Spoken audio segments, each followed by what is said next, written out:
Barclay of Ury by John Greenleaf. Whittier. Up the streets of Aberdeen, by the kirk and college green, rode the Laird of Ury. Close behind him, close beside, foul of mouth and evil-eyed, pressed the mob in fury. Flouted him the drunken churl, jeered at him the serving girl, prompt to please her master, and the begging carlin, late fed. And clothed at Ury's gate, cursed him as he passed her. Yet, with calm and stately mien, up the streets of Aberdeen came he slowly riding, and, to all he saw and heard, answering not with bitter word, turning not for chiding. Came a troop with broadswords swinging, bits and bridles sharply ringing, loose and free and froward. Quoth the foremost, ride him down, push him, prick him, through the town drive the Quaker coward. But from out the thickening crowd cried a sudden voice in loud, Barclay. Ho! A Barclay! And the old man at his side saw a comrade, battle-tried, scarred and sunburned darkly, who with ready weapon bare, fronting to the troopers there, cried aloud, God save us, call ye coward him who stood ankle-deep in Lutzen's blood, with the brave Gustavus? Nay, I do not need thy sword, comrade mine, said Ury's lord. Put it up, I pray thee passive to his holy will. Trust I in my master still, even though he slay me. Pledges of thy love and faith, proved on many a field of death, not by me are needed. Marvelled much that henchman bold, that his laird, so stout of old, now so meekly pleaded. Woe's the day, he sadly said, with a slowly shaking head, and a look of pity. Ury's honest lord reviled, mock of knave and sport of child, in his own good city.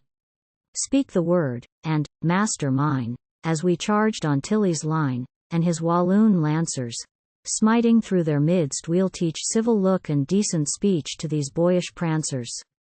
Marvel not, mine ancient friend, like beginning, like the end. Quoth the Laird of Ury, is the sinful servant more than his gracious lord who bore bonds and stripes in Jewry? Give me joy that in his name I can bear, with patient frame, all these vain ones offer. While for them he suffereth long, shall I answer wrong with wrong, scoffing with the scoffer?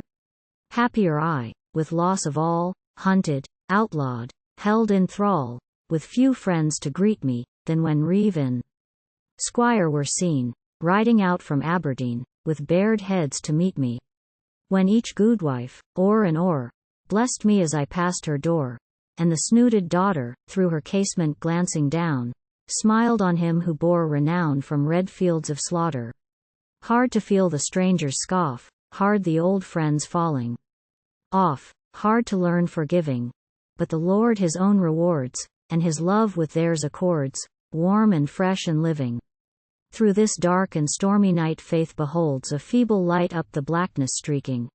Knowing God's own time is best, in a patient hope I rest for the full day breaking. So the Laird of Ury said, turning slow his horse's head towards the Tolbooth prison, where, through iron gates, he heard poor disciples of the word preach of Christ arisen. Not in vain, confessor old, unto us the tale is told of thy day of trial. Every age on him who strays from its broad and beaten ways pours its sevenfold vial. Happy he, whose inward ear angel comfortings can hear, o'er the rabble's laughter, and while hatred's fagots burn, glimpses through the smoke discern of the good hereafter. Knowing this, that never yet share of truth was vainly set in the world's wide fallow. After hands shall sow the seed, after hands from hill and mead reap the harvests. Yellow. Thus, with somewhat of the seer, must the moral pioneer from the future borrow. Clothe the waste with dreams of grain, and, on midnight's sky of rain, paint the golden morrow.